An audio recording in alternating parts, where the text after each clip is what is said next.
देश के युवाओं पर पैलेट गन्स और AK-47 चलवाने की क्या आवश्यकता थी? क्या वे आतंकवादी थे? हाँ, कांग्रेस बोल रही है। जवाब दीजिए, जवाब दीजिए। कांग्रेस बोल रही है, जवाब मांग रही है, जवाब दीजिए। उन पर लाठियां बरसाने की, उन पर वाटर कैनन्स चलवाने की क्या जरूरत थी? उन नौजवान लड़कियों को जलील करते हुए उनके कपड़े फाड़ने की, उनको बेरहमी से गंदी तरह पिटवाने की।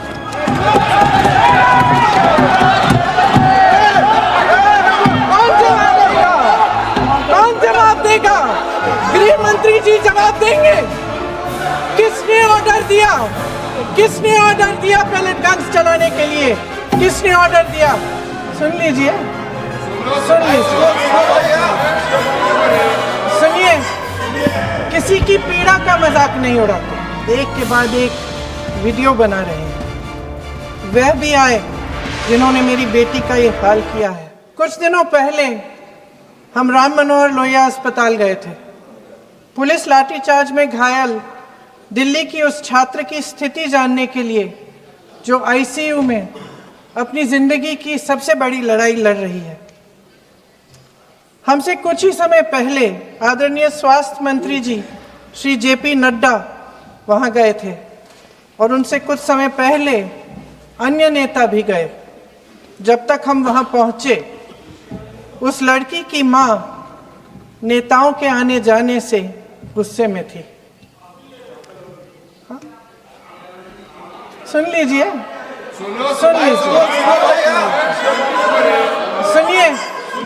किसी की पीड़ा का मजाक नहीं उड़ाते, किसी कोई भी हो, किसी की पीड़ा का मजाक नहीं उड़ाते। आप संसद में बैठे हैं, निशिकांत जी आप बना रहे हो। जब तक हम वहां पहुंचे, उस लड़की की मां नेताओं के आने जाने से गुस्से में थी। किस लिए आए हो? उसने ICU के दरवाजे के बाहर खड़े होकर हमें पूछा। हमारे सामने कांपते हुए हाथ जोड़े, कहने लगी कि धन्यवाद आप आए हैं, ठीक है, मगर मुझे किसी से नहीं मिलना, मुझे किसी से बात नहीं करनी। महोदय, उस मां की पीड़ा से उसका पूरा शरीर कांप रहा था, लेकिन उसने दृढ़ आवाज में कहा, सुबह से बड़े बड़े लोग यहां आ रहे हैं, एक के बाद एक वीडियो बना रहे हैं। वह भी आए जिन्होंने मेरी बेटी का ये हाल किया है। किस लिए? उसने हमसे पूछा। किस लिए? मेरी बेटी की बलि तो चढ़ गई है, लेकिन उसे कुछ भी हो जाए तो मैं उसके लिए अपने आप लड़ूंगी। मुझे किसी की मदद नहीं चाहिए, मैं अकेले लड़ लूंगी। महोदय, शायद मुझे यहाँ खड़े होकर सबके सामने ये बात नहीं कहनी चाहिए, मगर उस माँ की गुहार ने मुझे शर्मिंदा किया। उसके दिल के टूटने की वो आवाज़ जो अस्पताल की दीवारों से में गूंज रही थी, मेरे मन में अभी भी गूंज रही है। इसलिए उस माँ की इजाज़त लिए बिना मैं आपके द्वारा आदरणीय प्रधानमंत्री महोदय जी और आदरणीय गृह मंत्री महोदय जी से पूछना चाहती हूँ कि क्या ज़रूरत थी एक मासूम बच्ची पर इस तरह दमन करने की? क्या ज़रूरत थी उन छात्रों पर आंसू गैस चलवाने की, उन पर लाठियां बरसाने की, उन पर वाटर कैनन्स चलवाने की? क्या ज़रूरत थी उन नौजवान लड़कियों को जलील करते हुए उनके कपड़े फाड़ने की, उनको बेरहमी से गंदी तरह पिटवाने की? देश के युवाओं पर पैलेट गन्स और AK-47 चलवाने की क्या आवश्यकता थी? क्या वे आतंकवादी थे? क्या आतंकवादी हैं? टेररिस्ट हैं? हाँ, कांग्रेस बोल रही है। हाँ, कांग्रेस बोल रही है। जवाब दीजिए, जवाब दीजिए। कांग्रेस बोल रही है, जवाब मांग रही है, जवाब दीजिए।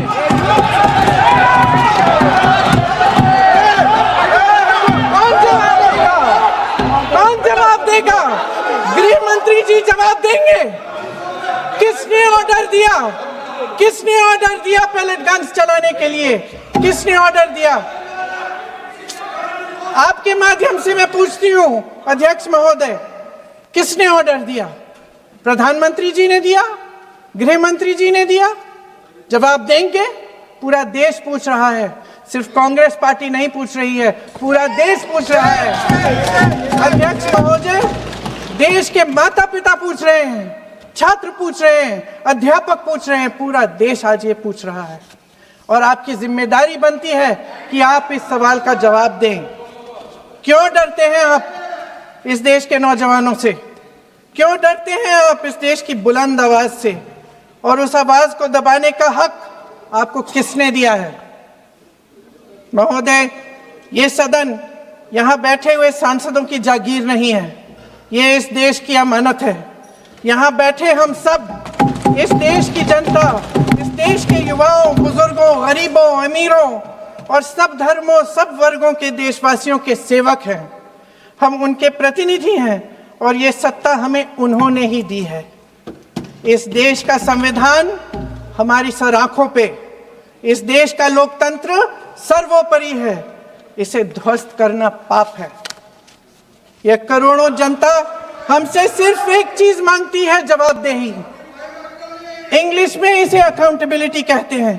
हमें सत्ता देकर, हमें यहां तक लाकर सिर्फ उसकी ये गुहार है कि जो हम करें उसकी भलाई के लिए करें, और अगर उनके साथ अन्याय हो तो हम उनके प्रति जवाबदेह बने और उन्हें न्याय दिलवाएं।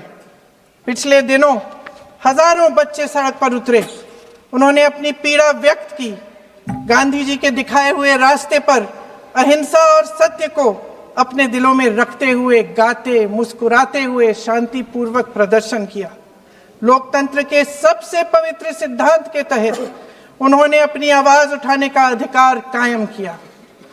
ये उस भारत के बच्चे हैं जो गांव में रहते हैं, जो महानगरों में रहते हैं, जो छोटे कस्बों में, छोटे शहरों में रहते हैं, जहां माँ अपने गहने बेच देती है, पिता अपनी जमीन गिरवी रख देता है, एक परिवार अपनी पूरी जिंदगी की कमाई बच्चे के सपने पर खर्च देता है।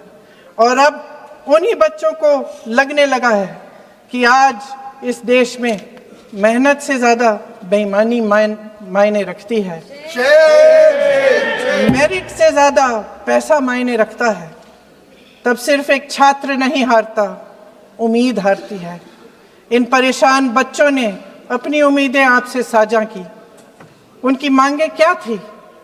कि पेपर लीक करके उनके साथ जो बार बार अन्याय किया जा रहा है उस पर कार्रवाई की जाए, कि जो सिस्टम उनके भविष्य को कुचल रहा है उसे सुधारा जाए, कि जो माफिया उन्हें घेरे हुए है उसे हटाया जाए, कि जिस मंत्री के कार्यकाल में यह सब हुआ वह इस्तीफा दे, कि उन पर बर्बरता करने वालों पर कार्रवाई की जाए और उसके लिए माफी मांगी जाए। बस यही उनकी मांग थी ना, कि जो शिक्षा और स्वतंत्र अभिव्यक्ति का अधिकार उन्हें संविधान ने दिया है उसे कायम रखा जाए। महोदय, हमारे एजुकेशन सिस्टम में कुछ समय से बहुत खामियां भर चुकी हैं। बच्चों पे जो प्रेशर डाला जाता है उसकी वजह से सैकड़ों बच्चों ने आत्महत्या कर डाली है। उससे भी ज्यादा बच्चे डिप्रेशन में डूब रहे हैं। परिवारों पर बच्चों को पढ़ाने लिखाने के लिए घूस, capitation fees, tuition fees, coaching fees आदि के घिनौने दबाव हैं। लोन लेने पड़ते हैं, सामान बेचना पड़ता है और उसके बावजूद कोई गारंटी नहीं कि उनके बच्चों के भविष्य मजबूत बन पाएंगे, क्योंकि बेरोजगारी चरम पे है। इस सरकार ने रोजगार पैदा करने वाले सभी सेक्टर्स को लगातार कमजोर किया। एग्जामिनेशन सिस्टम खुद फेल हो गया है। पिछले दशक में 152 पेपर लीक हुए, 750 करोड़ छात्र प्रभावित हुए, मगर एक भी दोषी, एक भी माफिया को सजा नहीं।